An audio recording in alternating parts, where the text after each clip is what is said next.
Part 2 library information సైన్స్లో RDA గురించి తెలుసుకున్నాం. ఆర్డిఏ అంటే రిసోర్స్ డిస్క్రిప్షన్ అండ్ యాక్సెస్. ఇది వచ్చేసి డిస్క్రిప్టివ్ క్యాటలాగ్ స్టాండర్డ్. ఇది ఒక విధంగా సక్సెసర్ ఆఫ్ ASR2 అన్నమాట. ASR2 తర్వాత వచ్చిన ఈ క్యాటలాగ్ స్టాండర్డ్ని ఇది ఆర్డిఏ అన్నమాట. ఈ ఆర్డిఏ బేసిక్గా ఇది flexible framework for the description of all the resources అన్నమాట, అనలాగ్ డిజిటల్ అన్ని అనమాట. అలాగే ఈ డేటా అనేది easily available, adaptable, already database structures కానీ, అలాగే it is easily compatible to the already existing online catalogues కానీ. అయితే ఫస్ట్ 1997లో అదే ఇది వచ్చేసి బిబ్లియోగ్రాఫికల్ డిస్క్రిప్షన్ స్టాండర్డ్ అనమాట. ఆర్డిఏ అనేది ASR2 తర్వాత వచ్చిన బిబ్లియోగ్రాఫికల్ డిస్క్రిప్షన్ స్టాండర్డ్. అయితే ఫస్ట్ 1997లో ఆ జాయింట్ స్టీరింగ్ కమిటీ దీని మీద ఏంటంటే జాయింట్ స్టీరింగ్ కమిటీ వచ్చేసి రివిజన్ ఆఫ్ ASR2 సంబంధించిన ఒక international conference on principles and future development of ASR2 అని టొరంటోలో ఒక కాన్ఫరెన్స్ జరిగింది 1997లో.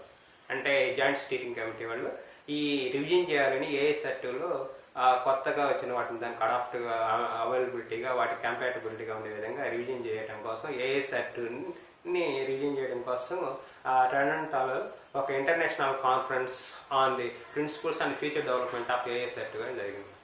అయితే దీంట్లో ఇంతకుముందు ఉన్న ఈ ASR2 ఎక్కువగా డామినేటెడ్ ఎన్విరాన్మెంట్ అంటే క్యాటలాగ్ డామినేట్ ఎన్విరాన్మెంట్ ఎక్కువగా ఉండడం వల్ల ఇప్పుడు ఎలక్ట్రానిక్ రీసోర్సెస్, ఆన్లైన్ రీసోర్సెస్ ఎక్కువగా వచ్చడం వల్ల దానికి సంబంధించిన ఎక్కువ ఫీచర్స్ ఎలా ఉండాలి దాని మోడిఫికేషన్స్ కోసం వీళ్ళు 2004లో ఫస్ట్ అంటే ఈ ASR3 అనేది ఒకటి తీసుకురావాలని దానికోసం వీళ్ళు కమిటీ వేసారు. వాళ్ళైతే దానికి ఒక ఫస్ట్ డ్రాఫ్ట్ వచ్చేసి 2004లో ఇచ్చారు.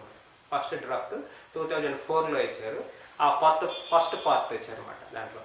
అయితే దాన్ని రివ్యూకి పంపించారన్నమాట అందరూ ఒపీనియన్స్లో ఎక్కువ మంది ఏంటంటే ASR2ని దాన్ని మీరు దాన్ని అలాగే ఉంచేసి న్యూ క్యాటలాగ్ స్టాండర్డ్ని ఇంప్లిమెంట్ చేయడం బెటర్ అని చెప్పడం ఎక్కువ మంది అభిప్రాయపడడం వల్ల ASR3 అనేది కాకుండా అసలు పూర్తిగా ఎలక్ట్రానిక్ రీసోర్సెస్ ఎక్కువ డామినేటెడ్గా ఇప్పుడు ఎక్కువగా ఉన్నాయి కాబట్టి ఎలక్ట్రానిక్ రిసోర్సెస్ కంపాటబిలిటీగా కొత్త న్యూ స్టాండర్డ్ని మీరు ఇంప్లిమెంట్ చేయండి అనే దానికోసం అభిప్రాయం ఎక్కువగా ఉండడం వల్ల వాళ్ళు 2005 ఏప్రిల్లో ఈ న్యూ స్టాండర్డ్ని నేమ్ ఇచ్చారన్నమాట. RDA అని, రిసోర్స్ డిస్క్రిప్షన్ అండ్ యాక్సెస్ అనేది వీళ్ళు నేమ్ ఇచ్చారన్నమాట. అదే దీని ఇంప్లిమెంటేషన్ దీని ఫస్ట్ పబ్లిష్ అదే 2010 అని వచ్చింది. అయితే 2005లో దీనికి నేమ్ ఇచ్చారన్నమాట దానికి ఈ జాయింట్ స్టీరింగ్ కమిటీ వాళ్ళు. అయితే ఇది ప్రధానంగా ఏంటంటే ఇది ప్రధానమైన పర్పస్ ఏంటంటే ఇది set of guide lines and instruction to the formatting the data to find out the all the resources అన్నమాట.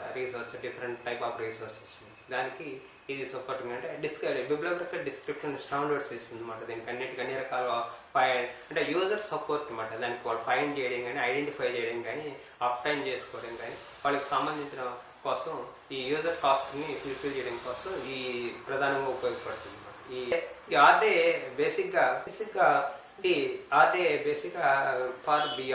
FRBRని బేస్ చేసుకుంది. అలాగే FRAD కింద బేస్ చేసుకుని FRBR, FRAR, అలాగే statement of international cataloguing principles ఈ మూడుని బేస్ చేసుకుని ఈ ఆర్డిఏ డెవలప్ చేయడం జరిగింది అనమాట. FRBR అంటే functional requirement for bibliographical records. ఇది కాన్సెప్టువల్ ఫ్రేమ్వర్క్ అనమాట. Conceptual framework for bibliographical description concept. ఇది స్టాండర్డ్ కాదు, ఇది కాన్సెప్టువల్ ఫ్రేమ్వర్క్ అనమాట. ఇది డెవలప్డ్ బై ఫ్లో అనమాట. అలాగే functional requirement for authority data, functional requirement FRAD, functional requirement authority data. Authority data అంటే మనకి వాటిలో ఆథర్ అంటే మనకి నేమ్ కావచ్చు, ఫ్యామిలీ నేమ్స్ కావచ్చు, కార్పొరేట్ బాడీస్ కావచ్చు, దానికి ప్రధానమైన అథారిటీ ఇంటర్నేషనల్ డేటా షేరింగ్ కోసం ప్రధాన అథారిటీ ఏంటి అనే దానికోసం అది అథారిటీ డేటా దాన్ని బేస్ చేసుకుని. అలాగే statement of international cataloguing principles. ఇది ఇఫ్లా వాళ్ళు 2009లో meeting of experts on international cataloguing code అనేది ఒక 2009లో జరిగింది అనమాట. దాన్ని బేస్ చేసుకొని statement of international cataloguing principles అనేది వచ్చింది అనమాట 2009లో. ఈ మూడింటిని బేస్ చేసుకొని ఆర్డిఏ డిజైన్ చేశారు అనమాట. ఆర్డిఏ ఇదంటే బేసిక్ ఆబ్జెక్టివ్స్ అండ్ ప్రిన్సిపల్స్ మటుకు ఈ statement of international cataloguing principles ని బేస్ చేసుకొని చేయడం జరిగింది అనమాట. ఎఫ్ఆర్బిఆర్ వచ్చేసి దాని కాన్సెప్టువల్ ఫౌండేషన్ ఆఫ్ ఆర్డిఏ అనమాట. దాని కాన్సెప్టువల్ ఫౌండేషన్ బేసిక్ గా ఎంటిటీస్ రిలేషన్షిప్స్ దానికి సంబంధించిన ఎఫ్ఆర్బిఆర్ వచ్చేసి దాన్ని బేస్ చేసుకొని చేస్తుందా. అలాగే ఎఫ్ఆర్ఏడి వచ్చేసి అది అనలిటికల్ మోడల్ ఆఫ్ ఫ్రేమ్వర్క్ అనమాట. అది analytical framework international data sharing authority data sharing కోసం దాన్ని చేసుకుంటాం. ఈ మూటిని బేస్ చేసుకొని ఈ ఆర్డిఏ ప్రధానంగా చేస్తారన్నమాట. ఇదైతే ఈ ఆర్డిఏ స్ట్రక్చర్లో వచ్చేసి బేసిక్గా 10 సెక్షన్స్ ఉంటాయి అన్నమాట. ఆర్డిఏలో 10 సెక్షన్స్ ఉంటాయి అన్నమాట. దాంట్లో 2 పార్ట్స్. ఫస్ట్ పార్ట్లో 1 నుంచి 4 వరకు సెక్షన్స్ వరకు ఫస్ట్ పార్ట్ అనమాట. అది వచ్చేసి ఏంటిది ఎఫ్ఆర్బిఆర్ ఎఫ్ఆర్ఏడి బేస్ చేసుకొని ఈ ఫస్ట్ డిస్క్రైబ్ చేస్తారన్నమాట. ఇది ఈ ఫస్ట్ పార్ట్లో సెకండ్ పార్ట్ వచ్చేసి 5 నుంచి 10 సెక్షన్స్ వరకు ఉంటాయి.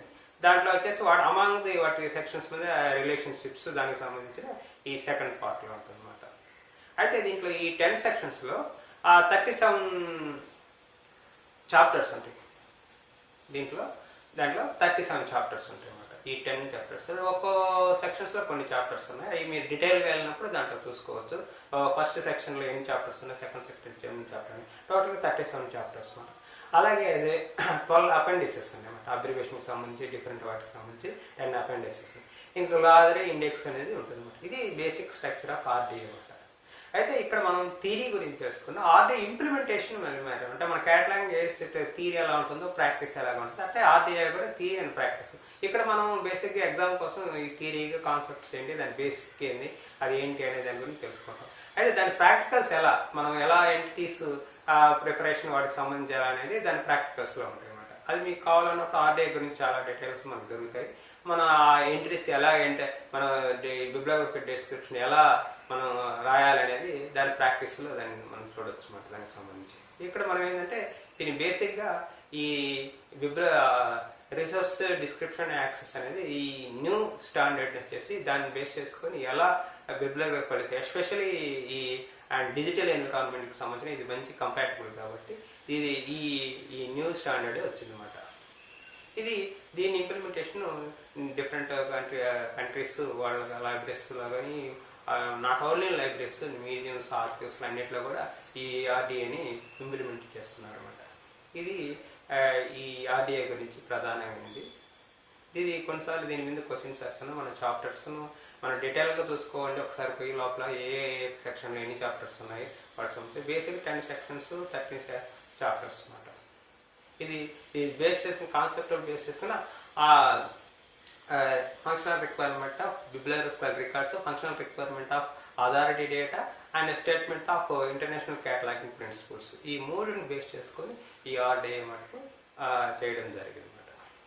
ఇది మీకు ఎగ్జామ్స్లో దీనికి అనుగుణంగా మీరు చూసుకొని ఆన్సర్ చేయగలుగుతారని కోరుతున్నాను. Thank you.